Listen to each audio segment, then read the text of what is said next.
नमस्ते दोस्तों, जोहार। मैं अभिषेक चक्रवर्ती आप सभी का फिर से अपने वीडियो चैनल पर स्वागत करता हूं। दोस्तों आज जो है क्लास 8 का जो है विज्ञान विषय का वीकली टेस्ट का एग्जाम होने वाला है और साथ ही में इंग्लिश का ऑलरेडी वीडियो अपलोड कर दिया गया। दोस्तों आज जो विज्ञान का ये वीडियो देख रहे हैं इसमें से बहुत सारे क्वेश्चंस आपको डायरेक्टली यहीं से बहुत सारे क्वेश्चंस देखने को मिलेंगे, तो एक एक क्वेश्चन को आप लोग बारीकी से समझते चलिए और फटाफट से नोट कर लीजिए, ताकि ये जो क्वेश्चन है ना केवल आज के वीकली टेस्ट के एग्जाम में बल्कि फाइनल एग्जाम में भी आपके काफी सारे क्वेश्चन देखने को मिलेंगे। एक एक क्वेश्चन को आप लोग नोट करते चलिएगा। चैनल पर नहीं आए तो चैनल को जरूर सब्सक्राइब कर लीजिएगा।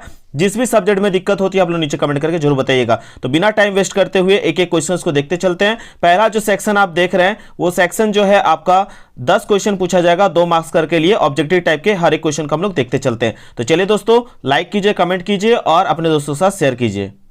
तो दोस्तों आज की इस वीडियो का सबसे पहला ऑब्जेक्टिव क्वेश्चन देख सकते हैं, स्वपोषी का उदाहरण है। तो स्वपोषी किसे कहते हैं? जो अपना भोजन का निर्माण स्वयं करते हैं। तो अपना भोजन का निर्माण कौन करते हैं? पेड़ पौधे अपने भोजन का निर्माण स्वयं करते हैं। तो आम का पौधा जो हो जाएगा स्वपोषी का उदाहरण हो जाएगा। ठीक है, चलिए नेक्स्ट क्वेश्चन की ओर चलते हैं। क्या पूछा गया? क्वेश्चन नंबर 2 देख सकते हैं, झारखंड में सरहुल पर्व किस पेड़ की पूजा की जाती है? सरहुल जो है पर्व में आप जानते हैं किसका? साल और महुआ का जो है वृक्ष का पूजा किया जाता है। तो यहाँ पे महुआ तो है नहीं, तो यहाँ पे साल जो होगा करेक्ट आंसर हो जाएगा। ऑप्शन नंबर डी जो होगा बिल्कुल करेक्ट हो जाएगा। नेक्स्ट क्वेश्चन की ओर चलते हैं। देख सकते हैं क्या पूछा गया, मौसम के अनुसार फसलों के कितने प्रकार होते हैं? तो मौसम के अनुसार हम लोगों ने पढ़ा है, पहला क्या होता है? रबी फसल, दूसरा होता है आपका खरीफ फसल, ठीक है, और तीसरा होता है जायद। ठीक है, तो यहाँ पे मौसम के अनुसार जो है आपका कितना फसल होता है? मौसम के अनुसार 3। ऑप्शन नंबर बी जो होगा यहाँ पे आपका करेक्ट आंसर हो जाएगा।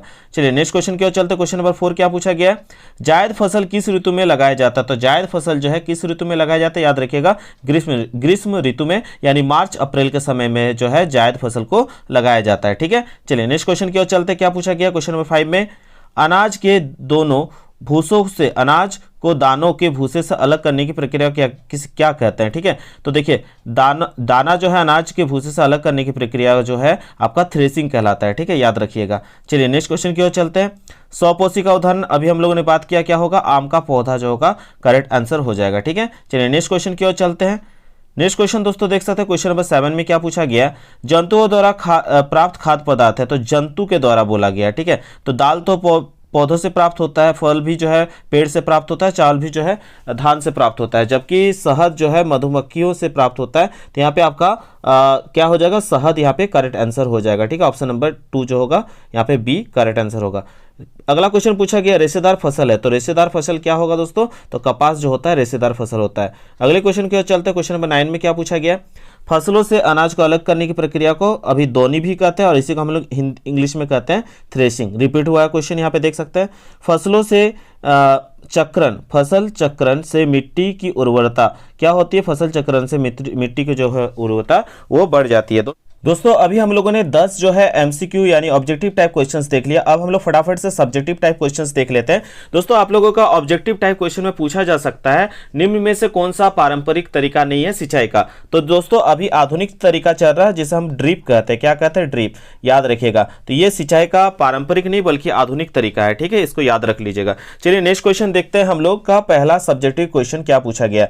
नाइट्रोजन स्थिरीकरण किसे कहते हैं? तो देखिए फलीदार पौधों के जड़ों के गांठों में राइबोजियम नामक जीवाणु रहते हैं। ये जीवाणु वायुमंडल से नाइट्रोजन सोखकर नाइट्रेट में बदल कर पौधे को उपलब्ध कराते हैं। ठीक है, और इसी प्रक्रम को जो है हम लोग क्या कहते हैं? नाइट्रोजन स्थिरीकरण कहते हैं। इसको नोट करके जाइएगा। ठीक है, चलिए नेक्स्ट क्वेश्चन की ओर चलते हैं। क्या पूछा गया है?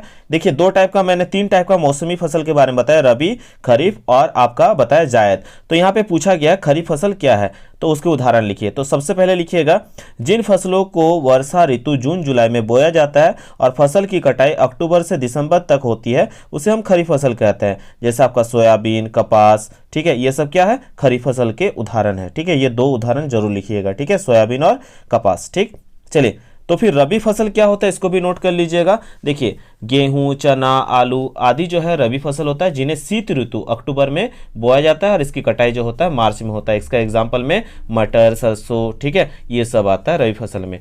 तो यहाँ पे आपका पूछा गया है खरीफ फसल, तो खरीफ फसल का ये आंसर आप लिख दीजिएगा। ठीक है, चलिए नेक्स्ट क्वेश्चन की ओर चलते हैं। क्या पूछा गया? बहुत ही इंपॉर्टेंट क्वेश्चन फाइनल एग्जाम के लिए भी और आज होने वाले एग्जाम के लिए भी। उर्वरक क्या होते हैं और इसके 2 उदाहरण। तो देखिए उर्वरक ये जो होते हैं एक रासायनिक पदार्थ है जो विशेष पोषकों से समृद्ध होते हैं। इनका उत्पादन फैक्ट्रियों में किया जाता है। उर्वरक सामान्यतः निम्न प्रकार के होते हैं, यूरिया, ठीक है, अमोनिया सल्फेट, अमोनियम सल्फेट और सुपर जो है फॉस्फेट, पोटास, एनपीके, इन पे क्या आ जाएगा, एनपी का मतलब होता है नाइट्रोजन, फॉस्फेट और पोटेशियम, ठीक है, इन तीनों के संयुक्त रूप को एनपीके में लिखते हैं, ठीक है, ये पूछा जाएगा। चलिए नेक्स्ट क्वेश्चन की ओर चलते हैं। निराई क्या है, तो ठीक है, तो अलग अलग जो है पद्धति होता है जिसमें से आपका निराई पूछा गया, ठीक है। तो निराई के बारे में क्या लिखिएगा, फसलों के साथ उगने वाले अवांछित पौधों को फसल से उखाड़कर बाहर निकालने की प्रक्रिया को क्या कहते हैं, निराई कहते हैं। निराई के लिए हम लोग क्या क्या निकाल के फेंकने के लिए क्या क्या यूज़ करते हैं, खुरपा का यूज़ करते हैं, कस्सी, ठीक है, कोसला आदि औजारों का क्या करते हैं हम लोग इस्तेमाल करते हैं निराई के लिए, ठीक है। इस चीज़ को याद रखिएगा, ठीक है। देखिए निराई के बारे में याद रखना काफ़ी ज़्यादा जरूरी है, और निराई की अलग अलग विधियाँ भी होता है, ठीक है। और इसमें जैसे खरपतवार को हाथ से उखाड़ के फेंकते हैं, यंत्रों की सहायता से उखाड़ कर फेंकते हैं, इसको भी आप लोग नोट करके लिख सकते हैं, ठीक है। चलिए नेक्स्ट क्वेश्चन की ओर चलते हैं। फसलों को उगाने से पहले मिट्टी को तैयार किया जाता है, ठीक है। तो फसल को उगाने से पहले मिट्टी को तैयार क्यों किया जाता है भाई, तो आप सभी जानते हैं, हम सभी जो है एक खेतीहर परिवार से है और हम लोगों को इसके बारे में मालूम होना चाहिए कि मिट्टी तैयार क्यों करते हैं, ठीक है। तो खेत की जुताई करने मिट्टी को समतल तथा ऐसा बना देना ताकि उसमें बीज का अंकुरण व पौधों का विकास अच्छी तरह से हो सके, ठीक है, और जिससे मिट्टी तैयारी कहलाता है। मिट्टी की क्या कहलाता है, तैयारी कहलाता है, हम लोग करते हैं उसको, ठीक है। मिट्टी की तैयारी अनेक लाभ होते हैं, जैसे कि हम जानते हैं जुताई से भूमि रहने वाले कीट, लार्वा आदि क्या होता है, नष्ट हो जाता है, भूमि नर्म पीली हो जाती है, भूमि में हवा का संचार बढ़ जाता है, और जुताई करने से खरपतवार भी क्या होता है, जो बेकार अवशिष्ट जो आपका उग जाता है उस वो भी क्या होता है, नष्ट हो जाता है ना। चलिए आगे लिख सकते हैं हम लोग, इस प्रकार खेती करने के अनेक प्रक्रम में मिट्टी को तैयार करना सबसे महत्वपूर्ण है। जब तक मिट्टी को आप अच्छे से तैयार नहीं करेंगे तब तक आपका पौधा भी जिंदा नहीं रह पाएगा, ठीक है। तो ये इंपॉर्टेंट है, इसको बना के आप लोग एग्जाम में लिख दीजिएगा। तो दोस्तों ये था आप लोगों का top most VVI important questions जो कि आज के एग्जाम में पूछे जाएंगे और ये फाइनल एग्जाम में भी पूछे जाएंगे। तो आप लोग इस चैप्टर से जितने इंपॉर्टेंट क्वेश्चन है उसको नोट कर लीजिए। इंग्लिश का वीडियो ऑलरेडी बना दिएगा, उसको भी एक बार देख के जाइएगा, ठीक है। तो दोस्तों आप लोग कोई भी दिक्कत होगा तो मेरा इंस्टाग्राम का ID यहाँ पे दिया हुआ है, आप लोग जाके अपने सवालों को पूछ सकते हैं। आप लोग अगर टेलीग्राम ग्रुप में ज्वाइन नहीं किए हैं तो वहाँ पे ज्वाइन कर दीजिएगा इंपॉर्टेंट PDF से नोट्स के लिए, और ट्विटर पर जो है वो ट्विटर पे भी हमें फॉलो कर सकते हैं। तो आशा करते हैं आज का वीडियो आप सबको पसंद आएगा, पसंद आए तो बिल्कुल लाइक शेयर एंड कमेंट करना ना भूलें। मिलते हैं दोस्तों एक नए वीडियो में, तब तक के लिए धन्यवाद। जय हिंद, वंदे मातरम।